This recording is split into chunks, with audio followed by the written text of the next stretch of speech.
There it is. Hi, everybody. Welcome. Good to see you. Come on in. Come on in. Sit down. Have a seat. Come on. I know all of you are waiting. Welcome to the Jaybefaunt channel. I'm your host, James Sullivan. So,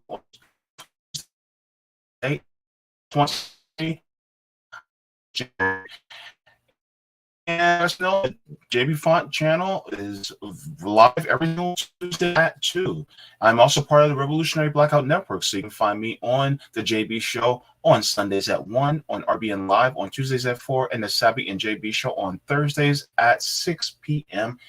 Eastern Standard Time. Also, just to let you guys know, thank you to all the patrons on Patreon as well as members. Yes, I also do memberships here on the channel. So thank you guys so much. And the patrons on Patreon and Coffee, thank you so very much as well. Just to let you guys know, I also have patrons on Patreon and Coffee, as you guys can see.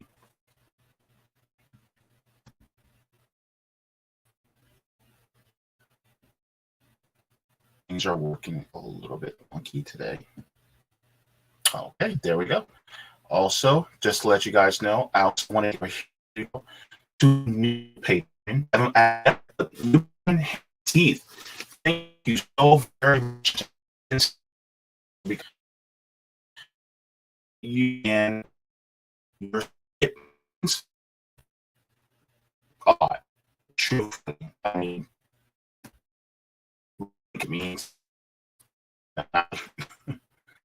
So I appreciate.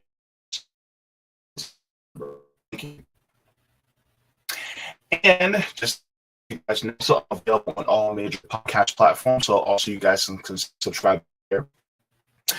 And just like always, I want to say hello to everybody that's in the chat. So good to see all of you here today on this beautiful afternoon. All right. First, starting off, we have AG coming in with the thumbs up. Thank you so very much. We have Sakudo coming in saying you're, and yes, you are the first one in. We have Anthony coming in saying hi, JB and fam. Good to see you, Anthony. All right. Sean Miller coming in saying you're, and solidarity. Also good to see you here. Also, we have Cobra Commander coming in saying you're expecting some lag. You experienced some lag, JB, just FYI. Yeah, unfortunately, it is happening. Unfortunately, things are a little bit slower than I would like to. But we will push through, trying to get things done. That's technology for you. By the way, while I'm mentioning it, Nico also was talking about living in Brazil. He just recently moved to Brazil. And one of the things he was talking about, the internet speed there is so fast. It is lightning fast. And it is cheaper there than it is here. Like, they will literally throttle our internet here just to push us to go more expensive route. But in Brazil, no. Fast internet. Super fast. Faster than ours. Easily. This is one of the reasons why I say we need a municipal broadband to be community owned so that it's not for profit. And on top of it, the only expenses that we pay are for maintenance and repairs and operation. Maintenance, operation, repairs. That's all we need to pay for. Because I honestly do believe that because internet is such a vital tool of our society now, it needs to be a non-profit utility. We should not be making profit off of it. That's just my opinion. But what do I know? I'm just a silly socialist. But that's something I was just thinking about. I was like, why do we have internet that lags like it does? Like, they're literally building 6G in China. 6G. And we don't even have fully 5G here. Good Lord. It is just Goodness gracious. Also, Roger, good to see you, Roger. Says publicly owned and operated broadband infrastructure running UPv6. All my tech guys know what I'm talking. For people like JB, that connection is nervous. Yeah. That's the thing, man. I hate it, and I wish it were faster, but this is what I have right now. And I got Spectrum. Like, who likes Spectrum? For real? Nobody likes Spectrum. No, well, nobody likes AT&T either, or Comcast for that matter. We don't like none of them. None of them. And if you're out in rural territory, then you have to depend on satellite internet. And then, yeah. Honestly, we need municipal broadband. Shout out to Ron Placone, because he talks about it all the time. Shout out to Ron Placone on that one. Okay, also, we have Mansa says every major company is publicly owned and operated. They are publicly traded companies, meaning that the public can own the means of production. If you have the money. See what I mean? If you have the money.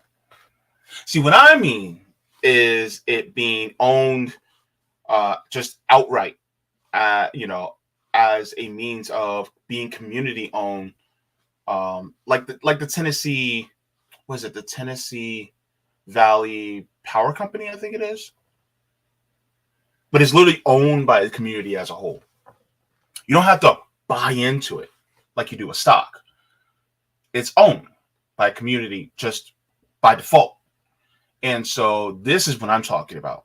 I'm not talking about publicly traded companies where you actually have to buy in. No, because that's not really publicly owned. You can't really publicly own. It's just open to the public to buy in. See, that's what I'm talking about. But thank you so much for the comment. All right. And also checking in on the Rockfin side, the Ruffin side, and the Rockfin side. No comments yet, but we will get there. All right. So one of the things that I'll be talking about today, and this came across my view a few days ago, and I'm like, you know what? Let's talk about it. So the two stories that I'm going to be talking about today is SGWU forms. Let me take that little thingy down, my little logo. So SGWU forms and mutual aid ideas. So I'm going to be talking about the Stanford Graduate Workers Union forming, and then we're going to go into a mutual aid idea that, I'm trying to also push some ideas out there, so that we can, help push for more mutual aid in our communities. I find these ideas that I find interesting. I'll bring them to you guys as well on this channel. Now, hey, Terry Connolly, good to see you. So, what is the Student Graduate Workers Union? Well, the Student Graduate Workers Union is a student faculty workers. You think about students who are also assistants to the professor. And so they're working essentially for the university while still earning their degree. And so one of the things that they do not have or did not have was a union. And Stanford, it being a private university, is not too keen on this. So first thing I'm going to do is I'm going to go to the tweet that was put out.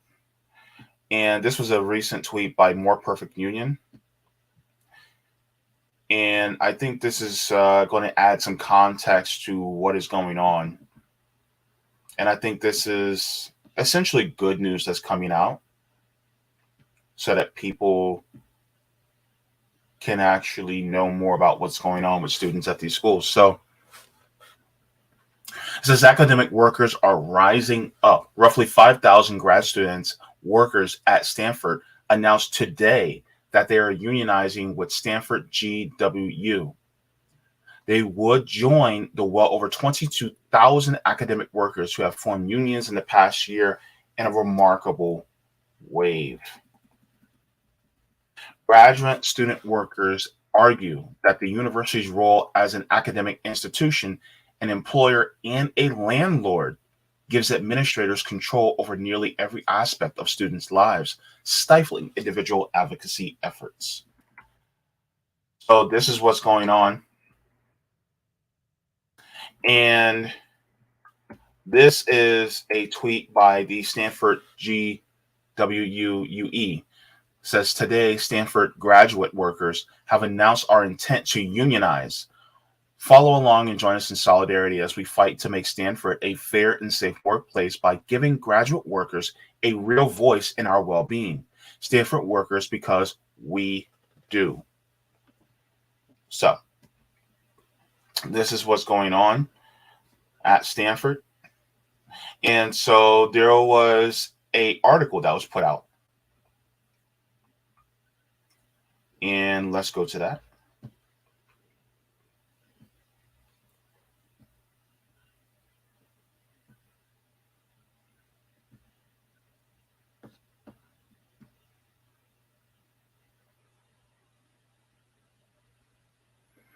All right.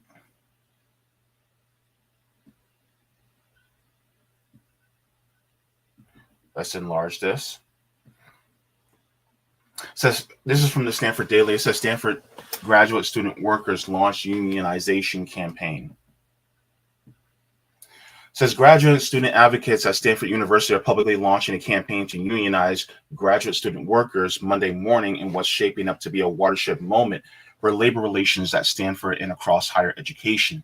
If successful, the collectivization effort would be a complete game changer by giving graduate student workers contractual bargaining power with university administration, according to Catherine Watley, a fourth-year Japanese literature PhD student and Stanford Graduate Workers Union organizer. The potentially transformative move would offer all students who earn money from the university, a group of approximately 5,000 students primarily composed of master's and PhD students, the right to join the nationally affiliated SGWU. The interest in launching a union at Stanford comes amid a rising tide of graduate student union momentum at peer institutions across the country. Following a ruling by the National Labor Relations Board, the NLRB, in 2016 that enshrined the right of all graduate student employees to organize and collectively bargain with their academic institution, student workers at the 6 of the top 10 universities in the country have launched unions at their respective schools. The push for incentivized organizational power at Stanford through unionization is rooted in concerns over what organizers see as an inherently asymmetrical power dynamic between graduate student workers and the university. So basically, and this kind of goes into what I talked about, I see as a issue, especially with a lot of higher ed, is that these students who are working and actually providing for the university, it's like, okay, either here's my thing. It's like either give them a free ride once they start to work for you or pay them. Because I don't think it's honestly fair that they're working and then on top of it, they don't have a say in, how the university treats them. You know what I mean? It doesn't make sense. And so my thing is, if they're going to be working, then they need either to have a say as well as in how much they get paid, or you're going to give them a free ride from then on out. It's like one of the two, because they're literally helping to teach your other students. You know what I mean? They're literally helping your school run. So to see and say, nah, we don't need that, it just doesn't make any sense to me. You know what I mean? So that's just something that I feel strongly about. And so, yeah.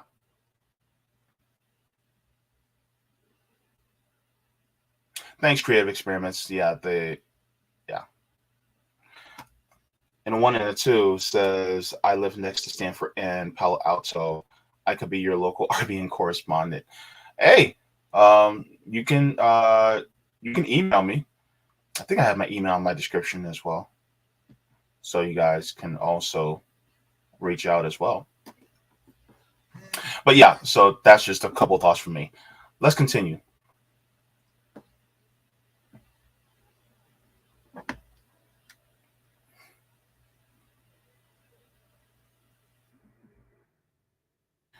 Watley cited housing as an example of the unique relationship between graduate student workers and administration at Stanford.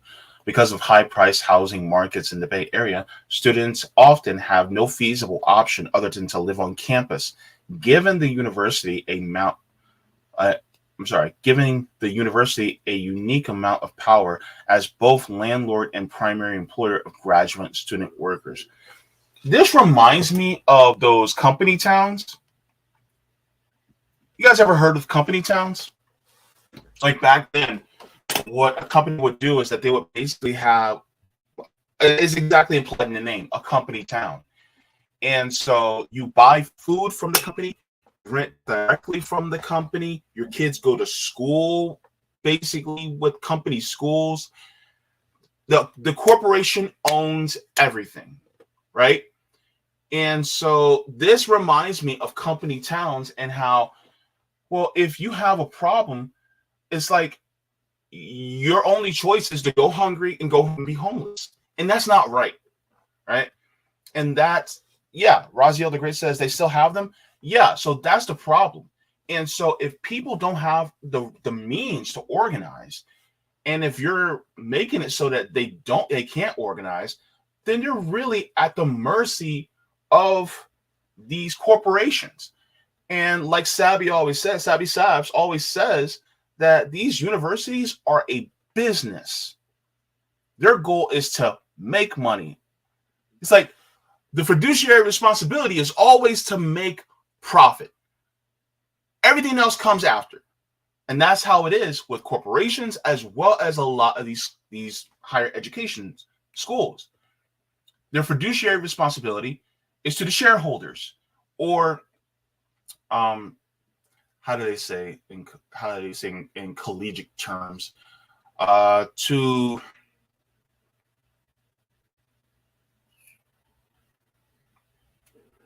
the, oh my gosh, sorry, I'm forgetting words today. Don't do drugs, kids. But to the people who are basically receiving, money from the colleges as well. So unfortunately, that's one of the biggest issues, and so that being the case,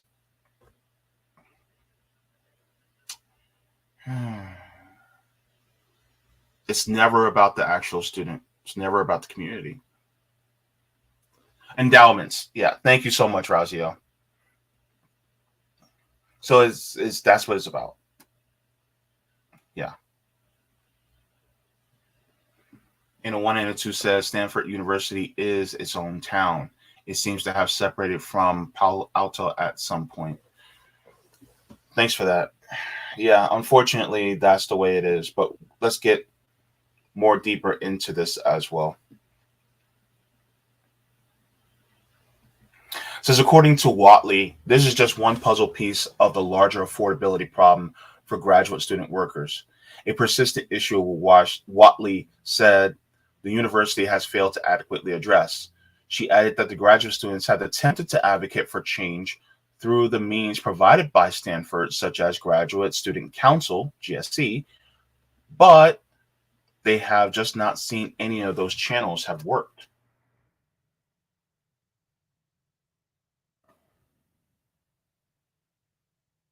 Says university spokesperson Stat Holbrook wrote in a statement in the Daily, university works hard to understand and appreciate and be responsive to Stanford graduate students' needs. bullshit. Quote, to that end, the university has taken a number of actions in recent years, including 12 months of funding each year for at least 5 years, expanded supplemental need-based support, and 100% coverage for the Cardinal Care health insurance premium for doctoral students. With regard to assistantships, it is important to note that the minimum assistantship for the 23 to 24 academic year represents a base rate of pay. Many doctoral students receive more. So that's their defense, basically, instead of allowing for unionization.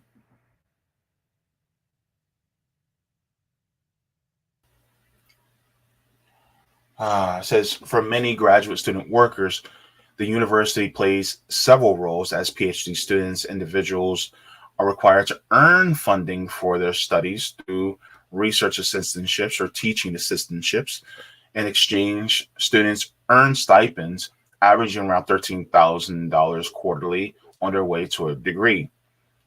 Throughout the process, graduate students also are able to earn recognition by publishing research and academic work under the aegis of Stanford. Still, graduate student workers argue that they are unable to earn an adequate living wage at Stanford, and that the university's role as an academic institution and employer and landlord gives administrators control over nearly every aspect of student lives, stifling individual advocacy efforts. Honestly, a school should not have this much power over a student. It's not right. And this is one of the reasons why, we, people like myself and many of us at RBN, we advocate for unionization because, and it's not just unionization among workers, students, tenants, and the like, because they will always hold this over your head. They'll hold your job over your head. They'll hold your housing over your head. You'll hold your education over your head. And unfortunately, that's what they're doing here. And I hate to see it, but that's the way it is. One of the things that I am a huge proponent of as well is worker ownership. Now, students can't necessarily own the schools, but I do think that schools should be public and we should have tuition free at college levels. People may look at me weird, but I think you should be able to get your doctorate without having to go into debt. If you want to become a doctor, okay, you can become a doctor. Not everybody wants to become a doctor. Not everybody wants to get their PhD or their MD or their JD. Not everybody wants to do that, but I think that everybody should be available to do that without having to face the barrier of money.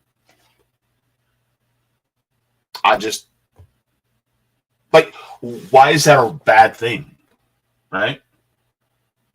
Most schools and universities back then were tuition free or nearly free until Ronald Reagan dragged his ugly ass into the fray. Next thing you know, well, now people have to pay these exorbitant amount of prices, just to get an education. It's not right, and education is a human right in my eyes. And that's honestly how I feel. Like, why is that an issue? And please don't come to me with the whole, oh, I paid, so everybody after me should have to as well.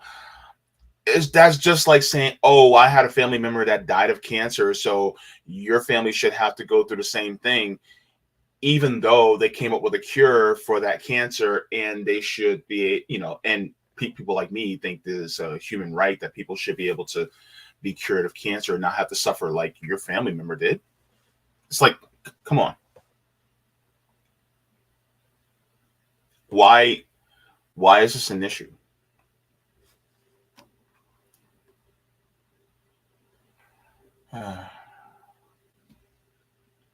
So, shall we?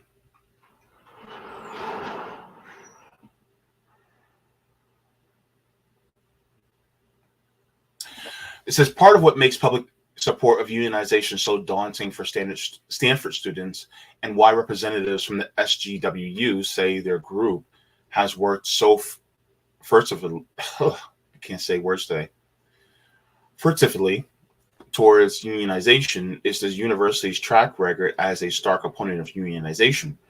According to Good, Stanford has its own willingness to fight tooth and nail against budding union efforts.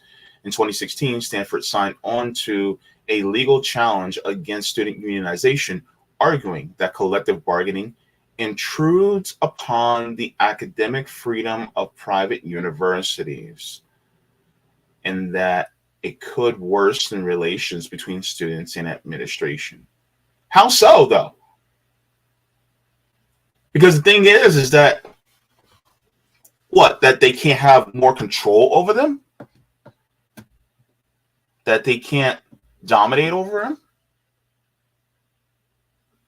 See, I think here's the problem with what they're thinking, or they think that may be the problem. They're thinking if students are able to unionize at their schools and dictate the terms and how they're able to work, then they'll say, well, if we can do this here, then we can do this at our jobs too. If we can democratize the student worker body, then we can democratize our workplaces too. And is that a bad thing? To somebody like me, absolutely not. It's not a bad thing. To somebody like them,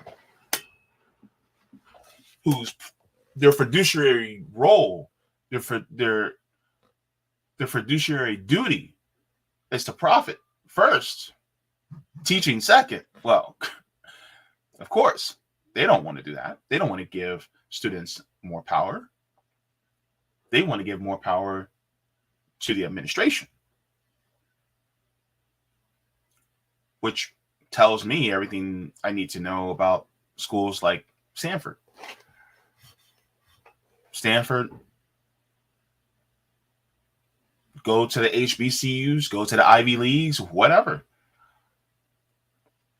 They all have a fiduciary responsibility to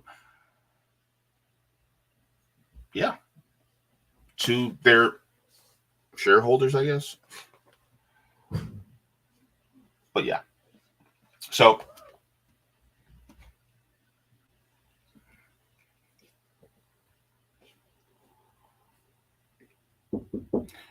it says last November, 48,000 academic workers across the University of California system went on strike to demand fair compensation, public transit subsidies, and improvements regarding childcare, job security, and other issues. The strike, which ended in December, was the largest among academic workers in U.S. history. At Stanford, the steps that SGWU, your leadership, must take to unionize are set clearly in front of them. Having already affiliated with the National United Electrical Workers Union, the organizers will now seek official support from the student body.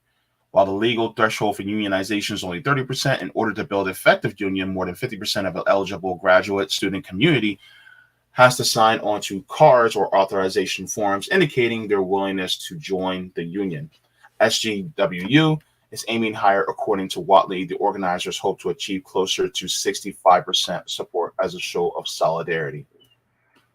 So I hope that the people, these graduate students are able to not only form a union, but come together and really show that you just can't dictate to us, everything about our lives, whether it's our work, our schooling, and then on top of that, our lives as far as living. I mean, they're basically the landlords, the teachers, and the bosses, and having that much power over these people, especially a lot of these young people. No, that shouldn't be. And so really appreciate, them getting together and trying to do this, because this is something I think that is absolutely necessary. It's just, I know that schools like Stanford, they're very powerful, and they're going to fight tooth and nail, like they said, against the students unionizing, even though it's within their legal right. Cobra Commander says learning without workplace democracy might make the workers not want to continue capitalist mode of production, said one in Academia Capitalist. Yeah. They're afraid. They're afraid. They want those endowments to keep coming in. They want that money to come in. That's what they want. Raziel the Great says, well, Disney literally has its own city. Yeah, I live in Orlando. Disney definitely does have its own city. Its own, yes, Yepper. Disney has its own local government. I think it's called Reedy Creek. So, yeah. Fortunately, well, they're a corporation, so not fortunately for us, but fortunately for them, they actually took all the powers away from the board that Ron DeSantis had initiated for them, since he basically took their right to self-govern away. And so now the board that supposedly has fealty to Ron DeSantis, they do not have any power. They maneuver things that they don't have power. So Disney still has overall power, even though they're technically under that board. That board has no power. You have no power here, kind of like that. So it's kind of funny the way they do. Hey, yep, it's good to see you, Mickey Louse. That's funny. Cobra Commander says, come on, it's just 2-year unpaid internship. Don't you have a trust fund to live off of while you go to school? Yeah, it's, and plus these schools are extremely expensive, and it's just like what Cobra Commander says, trickle down poverty. It's just sad. They're doing this, and they won't allow these students to actually organize and unionize. Thing is that they're doing what is essentially their constitutional right. It's really a right that they have, that has been going around for well over 100 years. But these corporations, they just don't want people to unionize, well, because they don't want to forego their power. Good water today. I should put some mention in this one. Oh well. Anywho, Tony Banana says, what do you mean you don't want to work for free to support my professor research? Oh, and by the way, you just reminded me something of Tony Bananas. By the way, thank you for becoming a member. I appreciate it. Clap it up for Tony Bananas. But while we're at it, all student athletes should get a stipend or a wage from whenever they actually play a game. Like, for instance, college basketball, right? No matter what, college basketball, college football, they earn millions of dollars a year. And what do these students get in compensation? What do they get?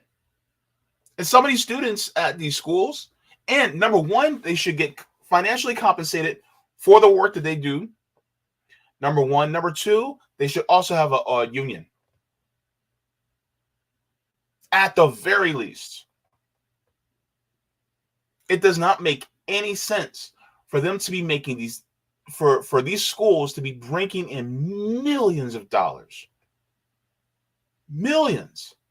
And these students have to still have a job on top of their school, on top of going to these, these games, as well as going, having to go to practice on top of that as well. That doesn't make sense to me. So look, if you are a student and you're, let's say,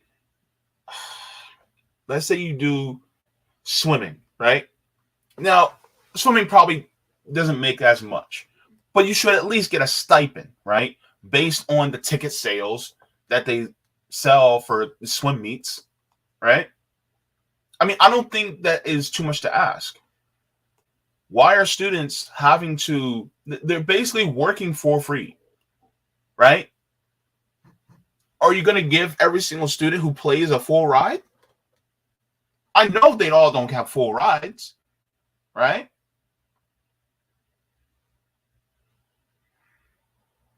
It just doesn't make sense to me, right?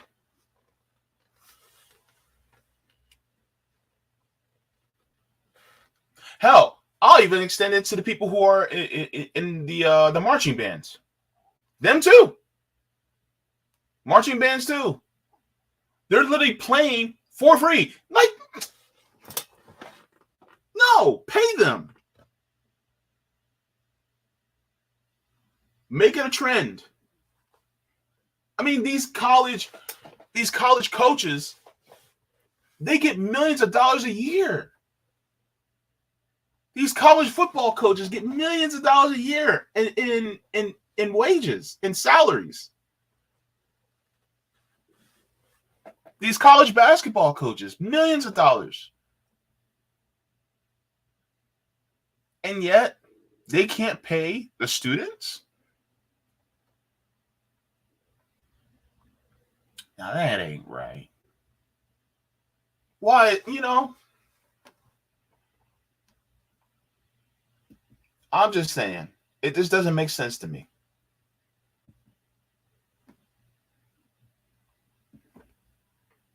Oh, I hope you feel better.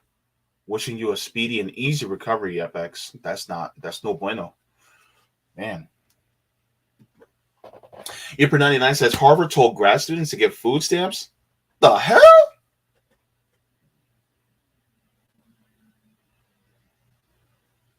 Harvard told. I'm gonna run out of water before the end of this stream. God, I wish this was alcohol. They told them what? Get food stamps.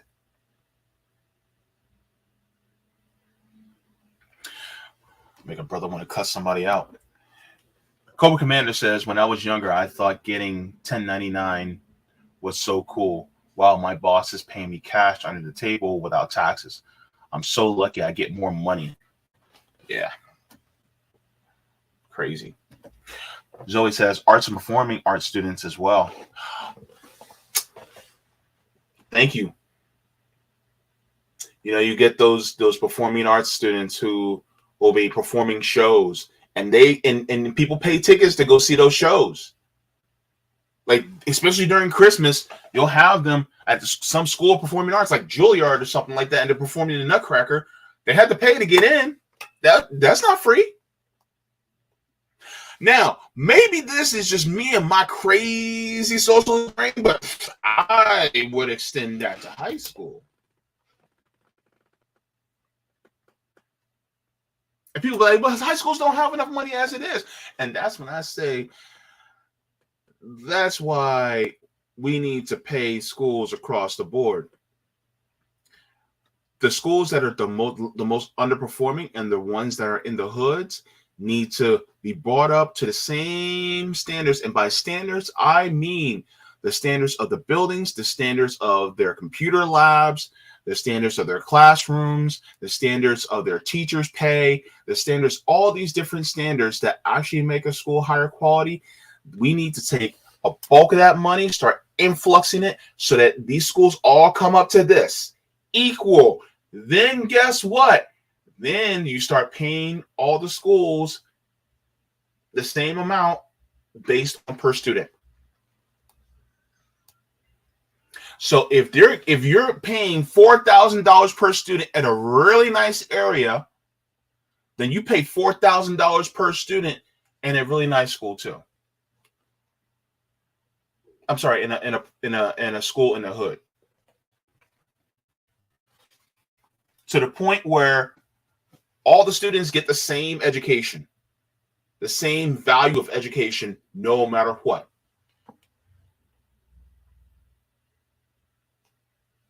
And for God's sake, get rid of those charter schools. They're just draining our tax money. Put it into public schools. Make sure that all the teachers get a salary that takes the issue of money off the table. Teachers should not have to struggle. But yes, students, even at high schools, if you're in a high school football team, you should get some of that money. I said what I said. If you're doing work, if you're doing labor, you should get paid for it. That's how I feel. Am I crazy for that? Am I crazy for that? For even saying that kids, even in high school, who are on track and field, kids who are on the lacrosse team at high school or the baseball team at high school, even them, they should get paid. High school should not have to depend on their students in order to raise money like that. They should not have to depend on a high school football game and the ticket sales in order to put into the budget for school.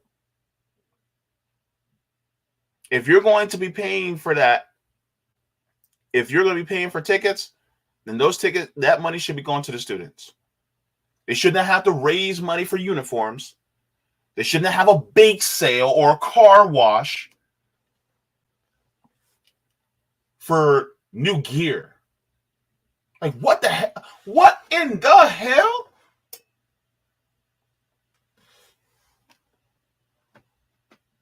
That's just me, though. Right? Am I crazy for that?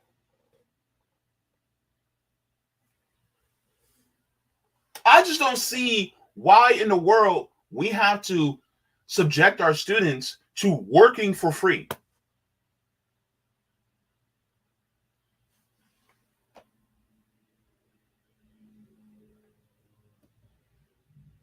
Pisses me off, man. Samuel says, my grandpa is a huge Notre Dame football fan. You wouldn't believe the millions the head coach makes. Way more than NFL head coaches. That's sick. Because you know some of these students, these student athletes at these colleges, they have to work and go to school. And then on top of that, they also have to perform on the field or on the court or on the track. That should not be, man. It should not be. That's crazy. Number one, if you're a student, you should not have to work while being in school. It should not be an issue of being under duress.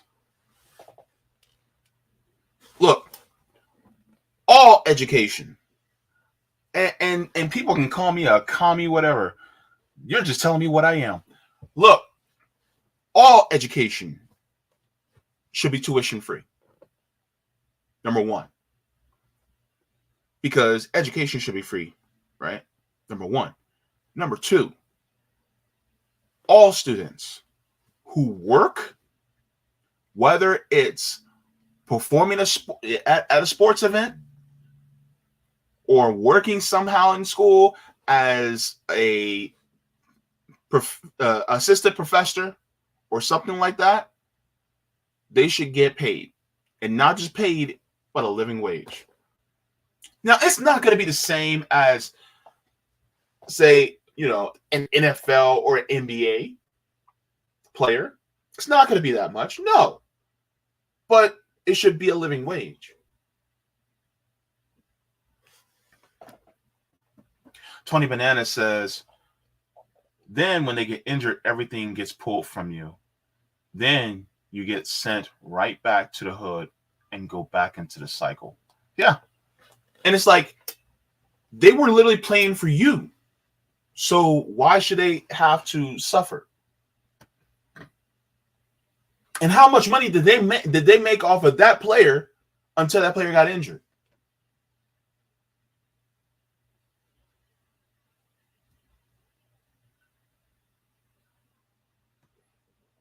Yepper99 says coaches are basically the highest public employee, but the millions they get, money that could have gone elsewhere. Yeah.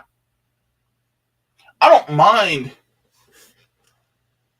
college coaches making around the same what professors make.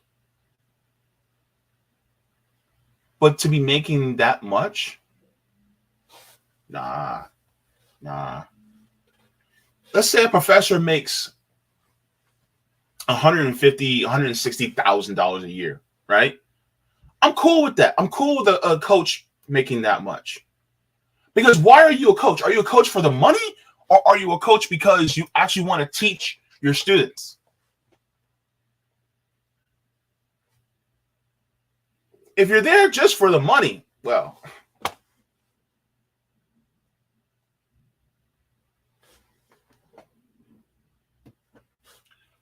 Sebastiano says it's the American way, JB, unfortunately. Well, we need to change that way. That's my opinion. We need to change the American way and make the American way a more egalitarian, more equitable, and equal way. And one thing I'm happy about, it's changing. It is. We have to make that change. Let me go to Rockfin really quick. Thanks for the tip, Roger. He says there are 3 different types of public ownership.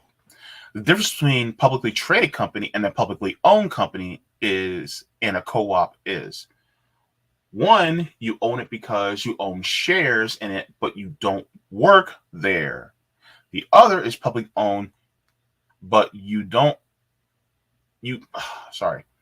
other is publicly owned, but you can only own it if you work there, making you a stakeholder. And then there's owned by taxpayers, which means everyone owns it. Thank you so much for that, Roger.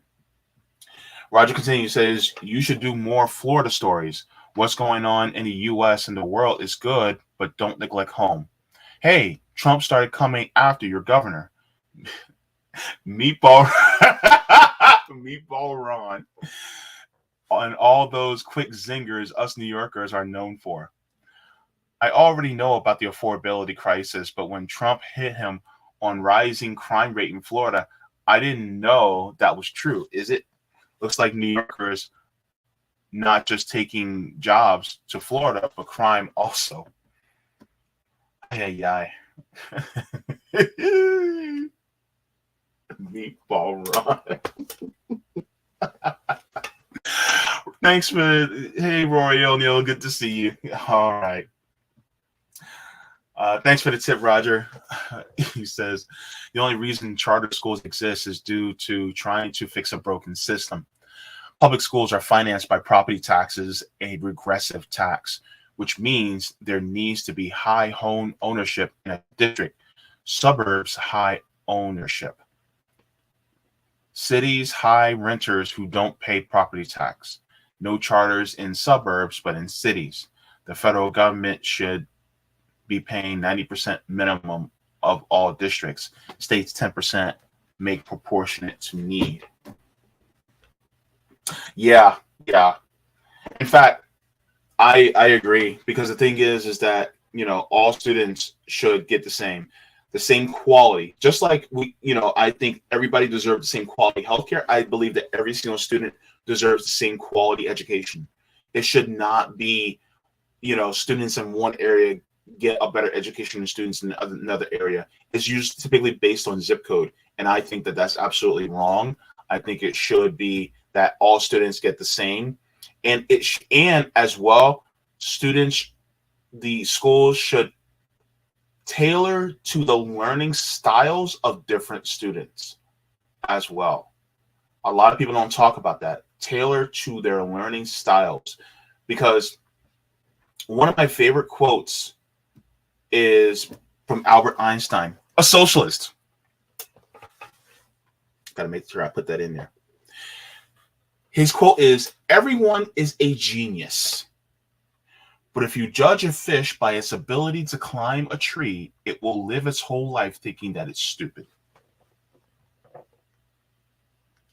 We have to get ourselves to a point where we teach according to the way someone learns so that they are able to grow and be the best version of themselves. If we cannot do that, then we are not teaching properly. There are some children who have different interests, just like we all have different interests. And some kids don't have that big of a propensity for math.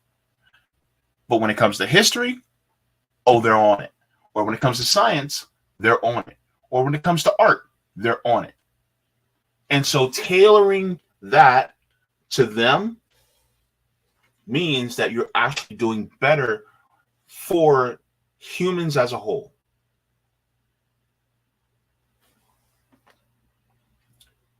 So that's me on my soapbox.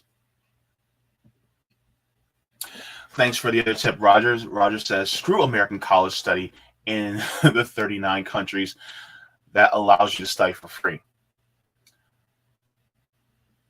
Yeah, Denmark and others actually pay you. Now, if you want to stay here, well, I suggest North Dakota. Their public bank allows for low interest student loans. And yeah, so I saw that you were talking about this as well. In Sabi, she did a student debt panel on Sunday, and she was also talking about if you are a student and you want to go to college, if you can go study abroad. I'll put it this way, and I wanted to say this in the comment in the chat during that time, that time when I was watching. But it is literally cheaper for you to get room and board and fly out to one of these countries and get your college degree there. Because number one, your degree will be free. All you got to do is pay for room and board, which is cheaper than actually having to pay for school here. So why not? Like, if you look, if you can go to, let's say, Germany or Denmark for 4 years and go to their university and get a degree while you're there, hasta la vista, ciao, sayonara, see you in 4 years, baby. Go get that education and come back. Why not? Right? And I love the part where you say, now, if you want to stay here, go to North Dakota. Their public bank allows for low interest loans. And this is also a great point about public banks, because public banks can also allow for more low interest loans here if we go statewide for public banks. Like, for instance, I'm in Florida. What if Florida had a public bank and it allowed for lower interest loans, student loans at UCF or FSU or Florida A&M? Like, what if at the very least, now, I think they should be tuition free, but that's just me. But I mean, that's something, right?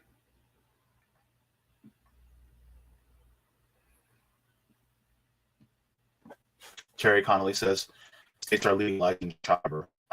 Just don't mind me, please. It's hard.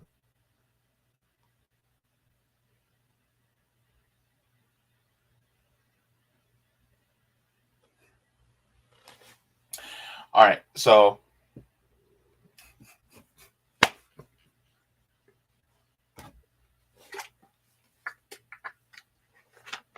Yeah. Yeah, thanks. I can't.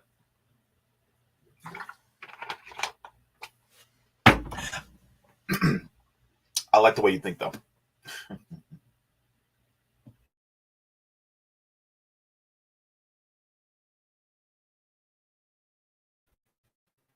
All right, so I'll be going to my next story.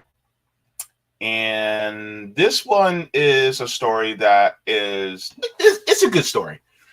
It's nothing that's going to be negative. But I think this is a good way to give more ideas for different types of mutual aid. And this goes into the next story, mutual aid ideas. So, what is this? And I'm going to go into it. Now, I'm going to preface this by saying I could play the video. I could. The problem is that it's through a CBS affiliate, and CBS copyright claims any video that's played on somebody else's channel. So I want to play it. I want to play the local news channel, but I can't because they're a CBS affiliate. And so if I do it, this stream will get demonetized. And I hate that. Yeah. So unfortunately, I can't afford to play it. But I can read the article, but you guys won't get a video. Sorry. So let me grab this for you guys.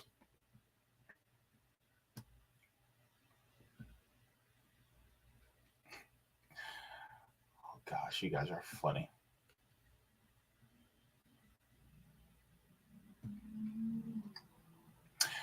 All right, so let me enlarge this. All right, it says volunteers open neighborhood fridge in Orlando to fight food insecurity. You see, Roger, I already had a local story prepared. Oh, goodness. I love how we're so in sync. Wonder Twins, activate. All right, so it says neighborhood fridge located behind laundromat on Edgewater Drive. Edgewater's not that far from me. So it says local volunteers just opened a neighborhood fridge in Orlando in effort to combat food insecurity. The founder, Catherine Franco, says she has wanted to do this for years and is excited that her longtime idea has been executed. The community launch was so great. It made me happy and it made me feel like I want to keep doing this work. It is located right behind the laundromat in the shopping plaza on Edgewater Drive. John Nelson and his family own the laundromat and agreed to host the neighborhood fridge. By the way, just to let you guys know, if you are a business owner and you have a place where something like this can exist right near your establishment, why not? Right? I think this is a great idea. Let's say you are a business owner and you have like someplace like this. You know, let's say you have a shop, right? You can build something like this, or hell, you can do like a community library, right? And put books in there, or just have a community piano and have the fridge. Like, let's say, you know, you want something that you don't necessarily have to pay too much out as far as electricity, but if you can have a community pantry, something like that. I think that's a great idea. Let's continue.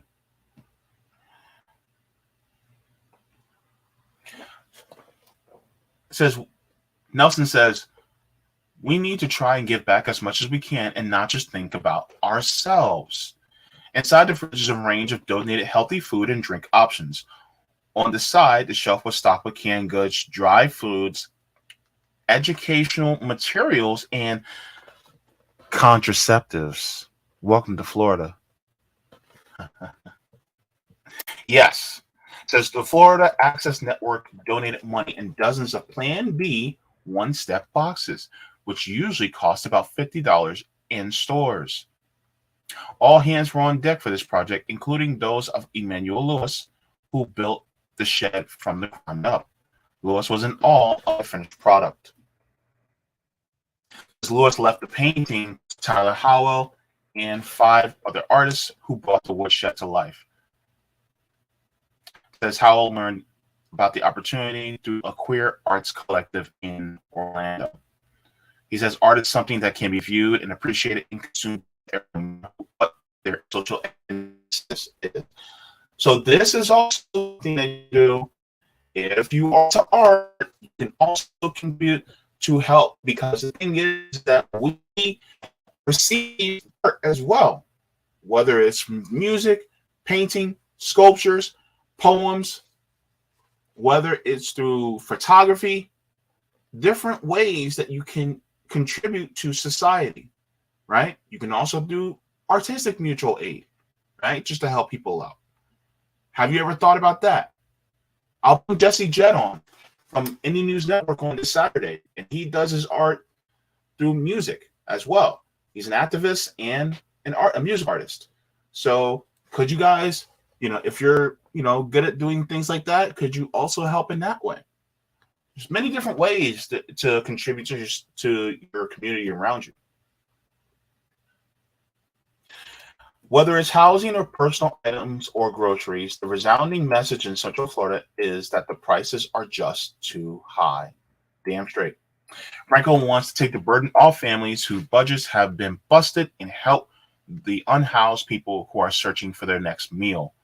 The whole concept, quote, the whole concept of the project is to fight for food justice in the sense that we're bringing the resource to the community that's going to be there every day. The team still needs the community's help with donations, and they give the list of things that are allowed: fresh produce, bread and pastries, sealed beverages, milk and eggs, prepackaged meals, fresh fruits, canned food, dry foods, cotton products, diapers. So they don't allow are alcohol, medication, raw meat and fish, unlabeled or expired food items, raw, moldy food, open food containers, damaged food items, large, small food platters, clothing donations, and homemade food. So I know that you want to make a mac and cheese, right? But no. Go to a different foundation where they serve prepared meals and then donate your mac and cheese there. But at things like this, then, you have your already packaged foods, right? So do that. There may be some people out there that, want to make themselves some beans and rice. So buy a bag of beans and buy a bag of rice, put it in the pantry and let them prepare it themselves. And if you want to cook those beans and rice and serve it, well, then there are other, people like Food Not Bombs. I think they do things like that. So then if you want to prepare it and then serve it, you do it that way. By the way, I'm going to taste your beans and rice, by the way. Beans and rice are really good.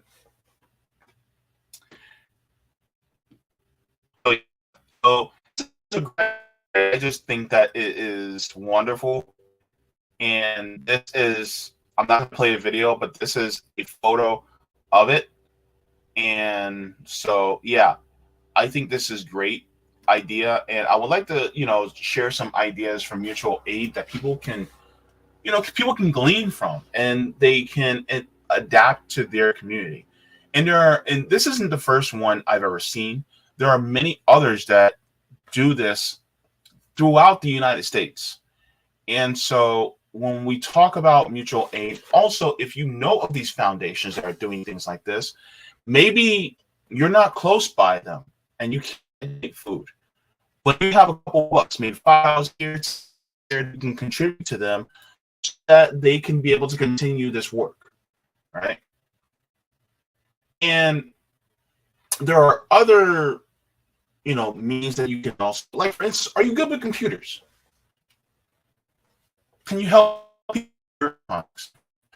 Do you do pairs for computers and electronic items? Do you know somebody that needs a phone? Do you know somebody that needs a tablet? Do you know somebody that needs a laptop? These are some of the things that you guys can think about in order to help the people in your area. Do you know, for instance, and this is something that I want to do, But do you know, the housing situation, how to maneuver it, especially for people who are low income? Can you help people with applying for housing, things like that? Can you? Oh, here's another idea. At least donating for somebody's application fee so they can apply for apartments.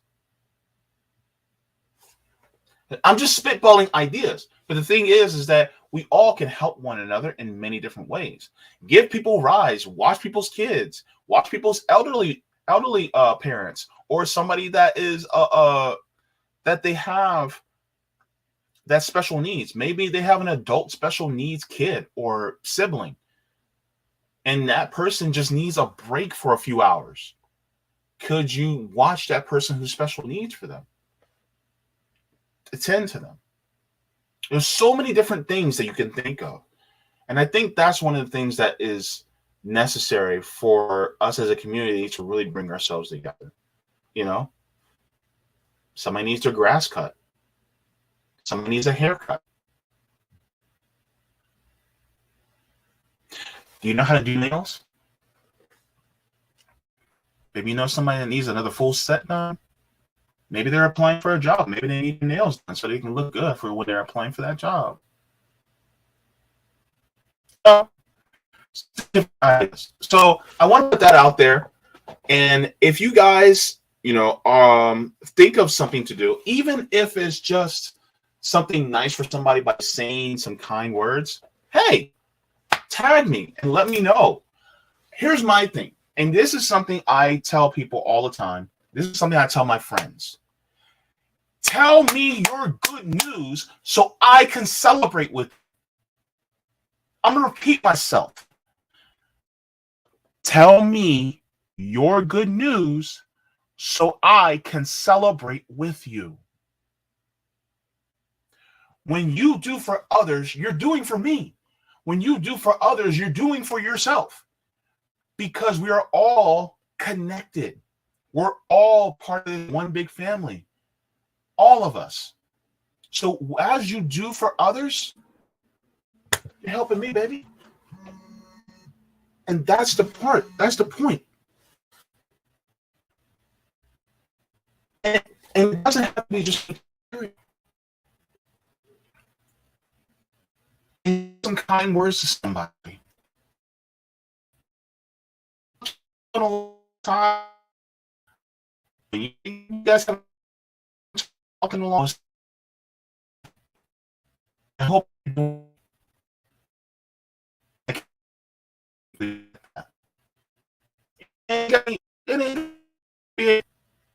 off the top.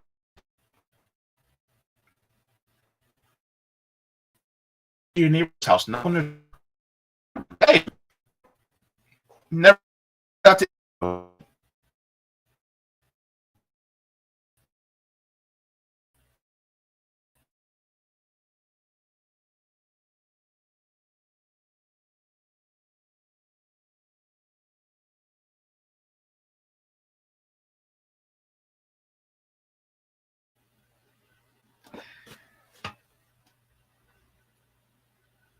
Extra Booyah, Uncle Warren is in the chat. Good to see you.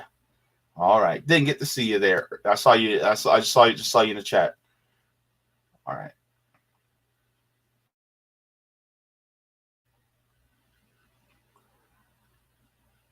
Yepek says, as someone who goes to food pantries, they are not all equal. Most of them only have unhealthy options. Nothing for those with strict dietary restrictions.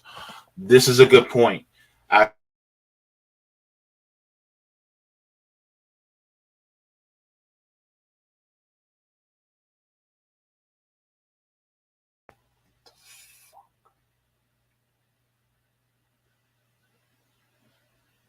Sorry, my internet is going in and out. I don't know what the hell's going on. But yeah, somebody who's disabled, I also have some dietary restrictions. And so I think, if you know of people who have dietary restrictions, include some of that in your donations as well.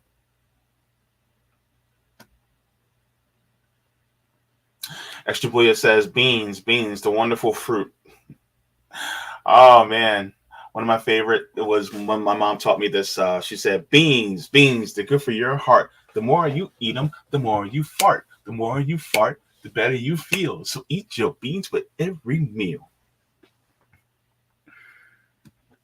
Freddie says, girl, I pay for people's gas when I see they're paying less than $10. They need the money more than me. Oh, that's a great idea too. Oh, yeah, we did. Okay. So last year when Rome was here, we were doing, tour for the poor here in Orlando. One of the things that we did was we did a gas run. We called it a gas run. And so every person who came in, $5, put $5 in the tank, put $5 on the tank, put $5 on the tank. And then there were people where we would go, put $5 on the tank. They'd be like, no, I don't need it. And then they would come in and hand us a 20. Go, keep doing what you're doing. And Rome was like, damn, I want to get, I'm tired. I need to go home, but I got to give this to somebody. And so that's what some of the things that we were doing. And I, appreciate that. So that is a great idea too. So if you got, a few extra dollars, if you're at the gas station, you see somebody, they only putting in $2.50 to, they only got some change in there. You'd be like, hey, put another $10 on there, just so that they can have some fuel to get to where they need to go. All right, that's a great. Thank you so much for that, Freddie. I appreciate that.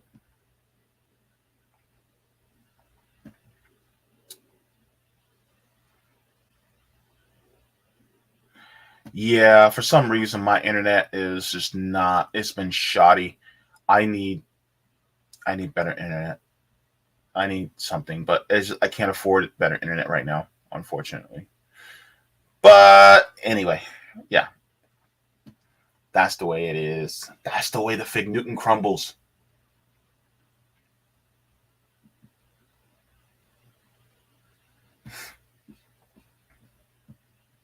All right, let's go here to the rock. All right, Roger Meadows, thank you so much. Roger, wait, hang on, let me see. Is this thing big enough? Okay, good.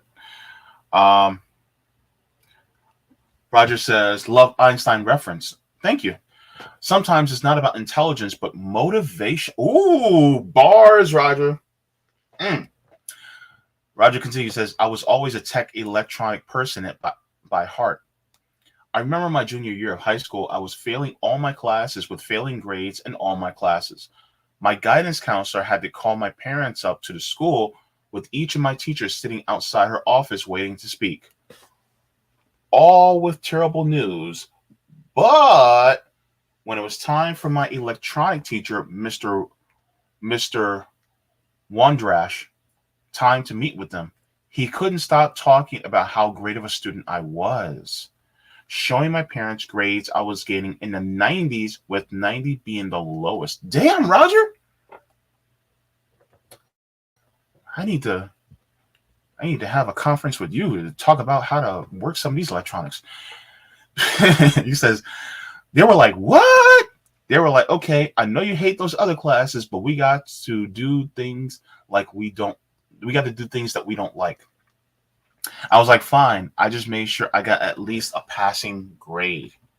Yeah. So it's just like, for instance, you have some students that are really good with language, but they're bad with math. And so they do good in English, and so it's like, okay, just get, passing in what you can in math and in science, and excel like hell if you can in your English classes, Roger, he said beans are legumes which grow in pods like nuts and seeds. Yes. I actually have to be careful with how many beans I can eat, being a dialysis patient. I had to deal with phosphorus and stuff like that, so I got to be careful. But thank you so much for that. Freddie says you can still get a discount of internet if you're low income. I get 300 megabits for free unless I choose to use the credit for my phone.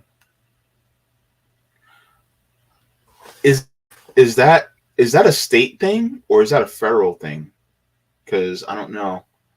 I have to check on that because they have something for your phone, but I've never seen anything for internet. But I don't know. I'll see.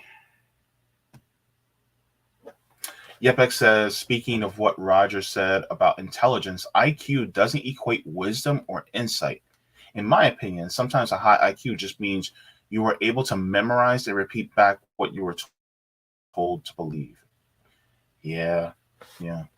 In fact, I still have the paper. I think they said I had an IQ of 94, something like that. Yeah, I had an IQ test done a few years back, and they said my IQ I think was 94, which means I'm just average or slightly below average.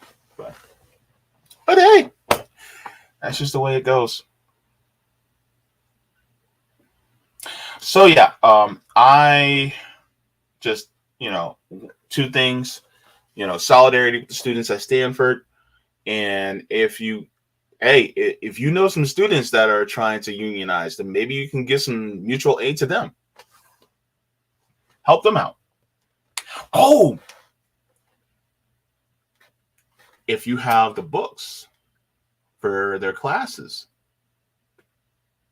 now they will need those books. Oh gosh. So this is something I learned and it really grinds my gears. It just God. So a lot of students, they'll be required to purchase particular books for their class, but the difference between the last year's edition and this year's edition is very little.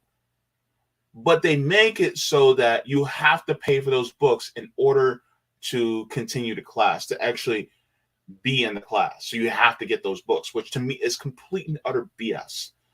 So my thing is like, if you have access to those books and you can get them to them for free, baby, helping students out, please. Because you and I both know they can't afford it. And they charge astronomical prices for these books.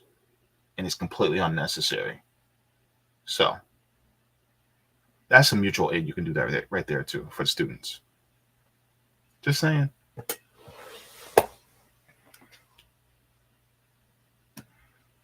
Yepek says, can we send books to Rome's library for mutual aid? Yes, you can. Rome is going to put that out there when he's ready to start receiving things like that. Books, laptops, what else? Different things.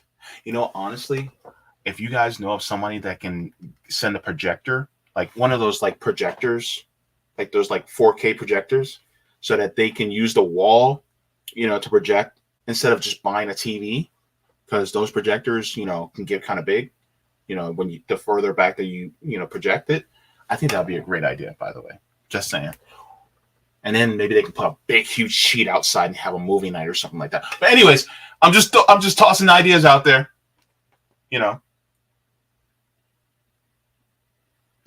Yes, Yepex. Sometimes book publishers will change one sentence or a page and then charge you full price. It's a huge scam. Yes, that's what they do.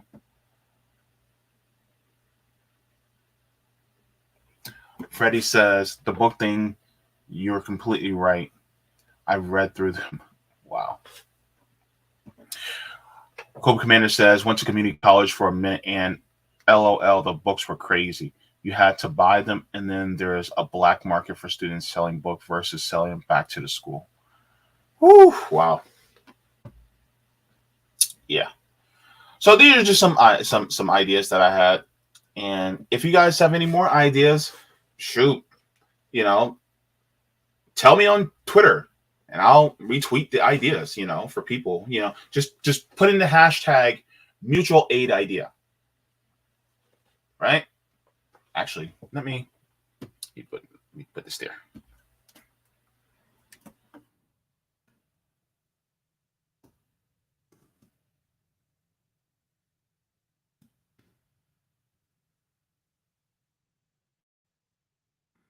So if you guys have any mutual aid ideas, right, then just put hashtag mutual aid idea, right?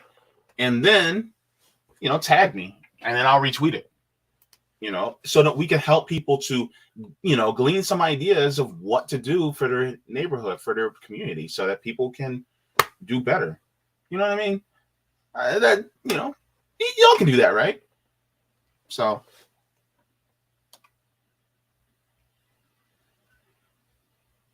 anywho, all right, everybody. I'm gonna head out. I got some things to do. Also, I'll be on RBN Live, and we are going to have one of the guys from United from East Palestine. Alex, he was on here about a week ago on my channel, but we're gonna also have him on RBN. We're gonna be talking about what United from East Palestine is doing. Plus, look, this whole thing with AOC having a burner account is blowing up. We're going to be talking about that. That's going to be funny as hell to talk about. And you got people that are trying to say, "Oh, it's not true," and blah blah blah. And it's like, well, even if it was true, why are you guys tripping over it? Like, a lot of people have burner accounts. It's not that big of a deal. Let's talk about the votes that people who are in the squad in the Progressive Caucus have cast. Because some people don't seem to have much of an outrage over that, but they seem to have an outrage over somebody pointing out that she had a burner account. What? Priorities, people, priorities. Anyway, so we're going to talk about Jaja, and then we're going to talk about some other news stories on there too as well. And tonight I'm going to be, it's going to be late. So if you guys are night owls, okay, great, join. But I will be on with Misty Winston on her radio show at 11 p.m. this evening. Whew, Lord, I'm going to have to pray for myself because I usually am in bed by 9:30, 10 o'clock. I'm getting old, y'all. Good Lord. The only reason why I'm doing this is because it's Misty. Anybody else, I wouldn't be doing it. I don't want to. But yeah, Eastern. Yes, E. Heller. Good to see you, by the way. Eastern. Hey, whatever, man. But yeah, so 11 p.m. Eastern tonight. I will be on with Misty Winston, also known as Comrade Misty. That's going to be an interesting conversation. I love having our conversations. She's always a great person to talk to. It's going to be at 11 p.m. Oh no. Ooh, and I got an event to go to tonight right after RBN Live. Oh my God. I'm gonna be so tired. By the time I get home, it'll be 9 o'clock. And then I won't have enough time to take a nap. And I haven't eaten yet. I had a smoothie this morning. That's it. Good Lord. Anywho.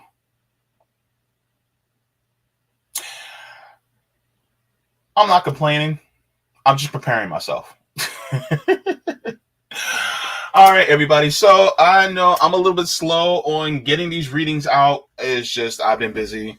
Look, Asada Shakur's autobiography, I'm going to try to get into that on Thursday. I'm going to try to get that out to you guys by Thursday. And on top of that, I'll be continuing the reading of Laziness Does Not Exist by Dr. Devon Price. I'm going to be finishing that. I started it, and I'm going to finish it. I'm going to finish. All right. I'm going to finish. Not like that 1 minute, man. Break me off. Show me what you got. But I don't want no 1 minute, man. Ooh. Let me get going. Oh, Lord. Let me check Ruffin real quick before I go because I don't want to make sure. Okay. I think we're good. All right. We are golden. We're golden like a goose egg, baby. All right.